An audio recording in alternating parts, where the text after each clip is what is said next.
Biserica a hotărât ca Sfinții Apostoli Bartolomeu și Barnaba să fie prăznuiți împreună. Sfântul Bartolomeu este aceeași persoană cu Natanael din Evanghelia după Ioan. Motivul pentru care în primele 3 evanghelii este numit Bartolomeu, iar în cea de-a 4-a Natanael, este că apostolul, la fel ca multe persoane din timpul său, avea 2 nume. Natanael era numele personal transmis de evanghelistul Ioan, iar cel de-al 2-lea nume era Bartolomeu, păstrat de ceilalți 3 evangeliști. La fel era și cazul lui Simon Petru, numit Bar Iona sau fiul lui Iona. Natanael se mai numea Bartolomeu, în aramaică Bartalmai sau fiul lui Talmai. Sfântul apostol Bartolomeu era din Cana Galilei, a fost unul dintre primii apostoli care l-au urmat pe Mântuitorul. Domnul însuși l-a caracterizat pe Natanael ca fiind un israelit în care nu se găsește vicleșug. Tradiția bisericii arată că după cinzecime, Bartolomeu a întreprins călătorii misionare foarte lungi, acoperind arii geografice foarte vaste, precum India, Etiopia, Mesopotamia și Parția. A tradus Evanghelia după Matei, a vindecat-o pe fiica regelui Armeniei, fapt pentru care a suferit moarte martirică din cauza invidiei fratelui regelui.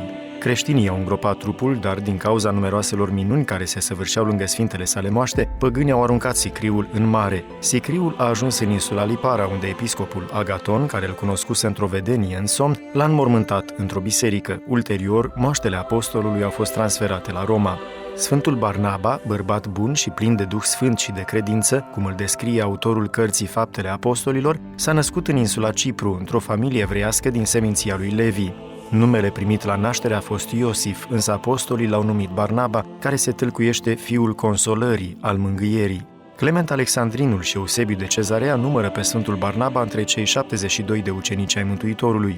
Barnaba a fost un membru important al comunității creștine din Ierusalim. Om al acțiunii, nu a ezitat să se ocupe de strângerea de colecte pentru comunitatea creștină din Ierusalim, când aceasta s-a confruntat pentru o perioadă îndelungată cu lipsurile. Barnaba a fost pentru o vreme un foarte apropiat colaborator al Sfântului Apostol Pavel, însoțindu-l pe acesta în călătoriile sale misionare. Prietenia lor s-a văzut din momentul în care Pavel s-a întors după convertirea sa la Ierusalim, iar comunitatea creștină în frunte cu apostolii l-au primit cu reticență. Barnaba a fost cel care a garantat cumva pentru Sfântul Pavel. Sfântul apostol Barnaba a propovăduit în Roma și Milano, a fost martirizat de evrei în insula Cipru și a fost înmormântat de Sfântul Marcu. Mulți bolnavi și-au găsit vindecarea la mormântul lui, al cărui loc a rămas necunoscut până la cel de-al 4-lea sinod ecumenic din anul 451, când Sfântul i-a apărut arhiepiscopului Antemius în vis, dezvăluindu-l locul. Sfinții apostoli și-au dedicat întreaga lor viață propovăduirii Evangheliei Mântuitorului. Pe eforturile lor desăvârșite de lucrarea Harului Dumnezeiesc s-a zidit edificiul spiritual și material al bisericii, iar noi am primit comoara învățăturii de credință.